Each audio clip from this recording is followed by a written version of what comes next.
what kind of car that is? It says Toyota in the front. Do you know what? Yeah, it looks like a RAV4, maybe a Highlander. Did pretty well considering, huh? Yeah, I'll say. Did you see it when it was on No. its side? Oh yeah, I did. I got to see them pull it up. Hope everyone was okay in that one. Somebody went out in an ambulance. Yes. I mean, I would do that just as a precaution Yeah. anyways. Yeah, totally. You get banged around like that, you might not know you're hurt for 2 or 3 days. That's just scary. Yeah. I had a little scooter accident, and for a month I was just brain fogged. I woke up in the hospital, so I got pretty banged around. So those head injuries are no joke.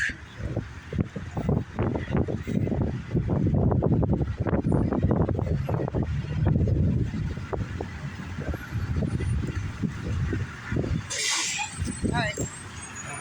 Good luck. Thank you. I'm afraid to drive. I got a brand new car and I'm scared to drive. Usually, as long as you just pay attention to your own and do defensive driving, you can pick out who's going to fly in your lane, and never be afraid to pull over for a second and let the crazies pass. Drop it down to 30, let them ride by. Totally. All right. You seem like a good guy. Nice talking to you. Nice to talk to you. Have a good one.